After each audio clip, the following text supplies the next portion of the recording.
Olá amigos, sejam bem-vindos a mais um vídeo do meu canal. Eu sou o Lucas Knipe e vamos falar sobre o Australian Open. A gente já tem as semifinais definidas e esse vídeo é para comentar um pouco sobre elas. O que esperar desses dois jogos? Jannik Sinner contra Novak Djokovic, Daniil Medvedev contra Alexander Zverev. Cada jogo tem sua história. De um lado a gente tem o 10 vezes campeão buscando seu 11º título na Austrália, pelo menos só contando o Australian Open, porque tem outros torneios na Austrália que o Djokovic já jogou antes e já conquistou seus títulos, e o Jannik Sinner que vem na melhor fase da carreira, até agora não perdeu sets no torneio, e do outro lado Daniil Medvedev, 2 vezes finalista, ele que jogou um tênis até agora de maneira um pouco irregular, mas sempre quando jogou um bom tênis esteve injogável, né? Nenhum tenista aguentou o Medvedev jogando o seu melhor. E o Alexander Zverev que sofreu 2 vezes nessa passagem dele pela Australian Open, tendo que jogar hiper tie break de quinto set, mas chega contra o Alcaraz, faz uma atuação impecável e vai enfrentar o Medvedev pela 19ª vez na carreira, mas apenas a primeira em Grand Slam que esses dois se enfrentam. Inclusive o confronto que mais aconteceu no passado foi Daniil Medvedev e Alexander Zverev, 6 vezes com 5 vitórias para o russo, né? Lembrando que a maior parte das vitórias ainda no primeiro semestre, quando o Zverev ainda não tinha se recuperado muito bem. Se ia mudar alguma coisa e tá saudável ou não, a gente não sabe, até porque ele estava bem melhor fisicamente no ATP Finals e o russo ganhou de qualquer jeito, né? E antes disso, teve um jogo, acho que foi em Pequim, para mim, a melhor atuação do Medvedev no ano ao lado daquela contra o Djokovic em Dubai e contra o Alcaraz no US Open, né? Porque o que ele fez contra o Zverev lá em Pequim foi uma brincadeira, né? Jogou demais. Mas primeiro falando sobre Djokovic e Sinner, depois a gente vai para esse jogo, né? A gente tem um jogo, né, em que o Sinner, ele é um tenista que é muito agressivo e tem uma boa capacidade de aceleração dos golpes. Isso pode incomodar o Djokovic, porque assim,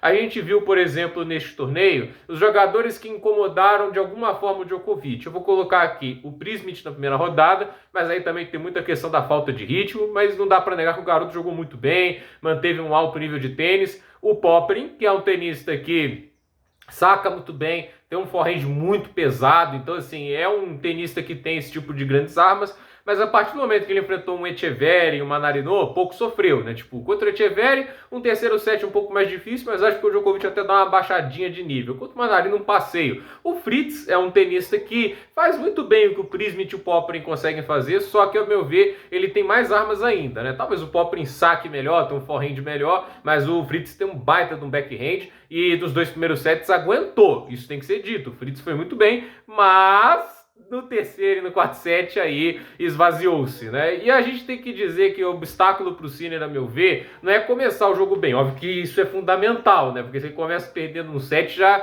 complica bastante a vida dele. Para mim, o grande obstáculo para o Sinner é aguentar uma longa batalha, porque essa questão de gerenciar o cansaço, de você se desgastar fisicamente na partida e manter o alto nível, talvez vai ser o grande obstáculo que o Sinner vai ter que enfrentar. E a verdade é que o Djokovic melhorou muito com o passar do torneio. Quanto o Prismic, o Popyrin não estava jogando tão bem. É por isso que aquela partida contra o Popyrin foi perigosa, né? Porque ele chegou a ter 4 set points contra no terceiro set, aí 2 sets a 1 abaixo, jogando aquele tênis, era preocupante. Mas ele conseguiu se livrar daquela situação. E assim, depois disso foi melhorando. Aquele tipo de jogo acho que foi até bom para acordar ele, porque ele melhorou o nível dele. E esses últimos 2 sets contra o Fritz foram impressionantes, né? Se muita gente duvidava, assim, talvez o Djokovic não volte jogando aquele tênis, ele apresentou aí nessa última rodada porque, obviamente, era necessário mostrar um alto nível de tênis, visto que o Fritz tinha jogado contra o Stefanos Tsitsipas. E assim, a gente vê um Djokovic que melhorou muito a questão do fundo de quadra com o passar do torneio, conseguindo acelerar mais os golpes, direcionando muito bem eles e tá sacando uma barbaridade, né? Ele, quando tá sacando bem, complica bastante a situação do adversário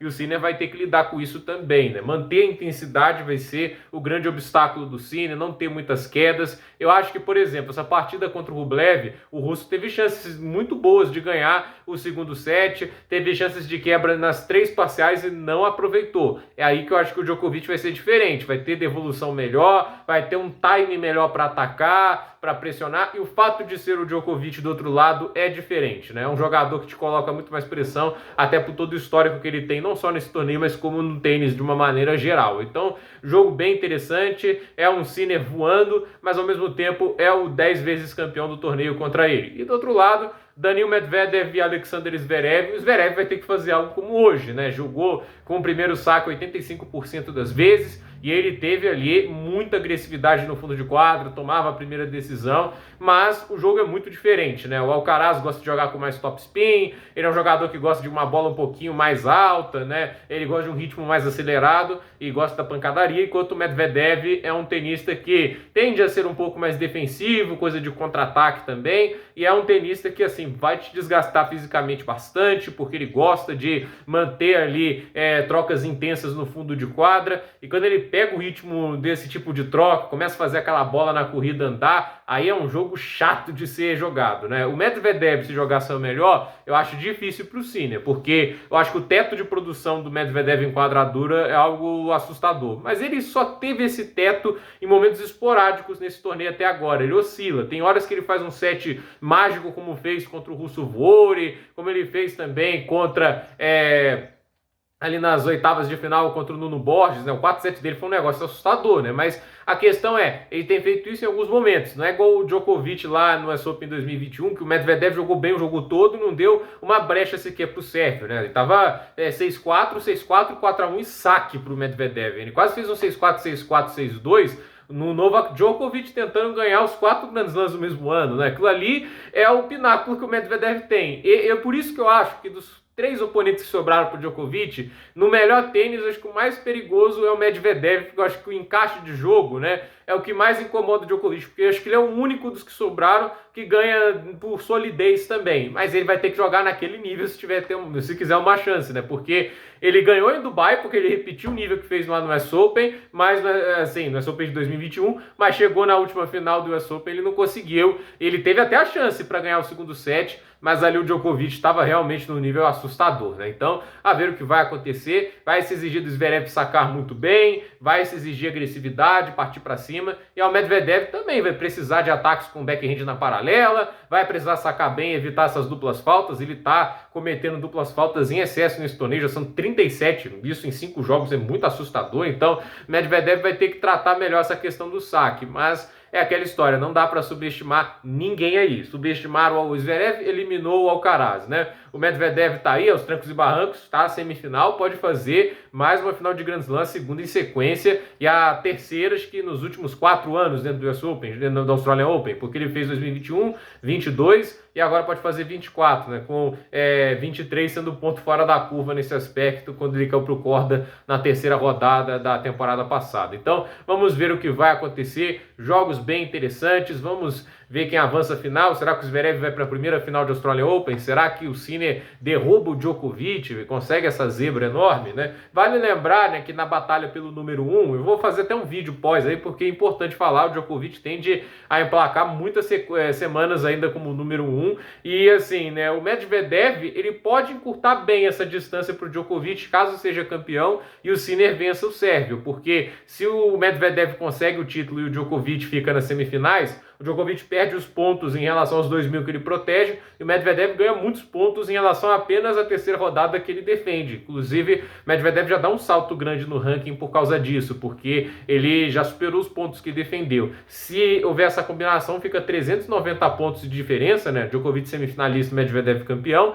E aí ele tem uma chance real em Roland Garros, porque até lá ele tem que defender muitos pontos. Óbvio, se ele ganha Madrid ou Monte Carlo, ok, ele pode tomar o número 1 antes, mas a questão é que ele tem que defender títulos em Roterdã, Doha, Dubai, Miami, final em Indian Wells, em Roma também tem que defender título. Então o Medvedev tem uma sequência bem complicada para defender pontos, mas vamos ver o que o russo pode fazer nesse aspecto. Mas é inegável que assim, não é só o Alcaraz que tem disputado o número 1 do mundo, o Medvedev também está nessa disputa pelo topo do ranking, e ele, não à toa, é o tenista que mais venceu jogos em 2023, ele tem bons títulos também, foram 5 ano passado, então não subestimar o russo nessa disputa pelo número 1 também não. Então, gente, por esse vídeo é isso, dúvida nos comentários, deixe seu like, se inscreva no canal, compartilhe este vídeo, e até o próximo vídeo.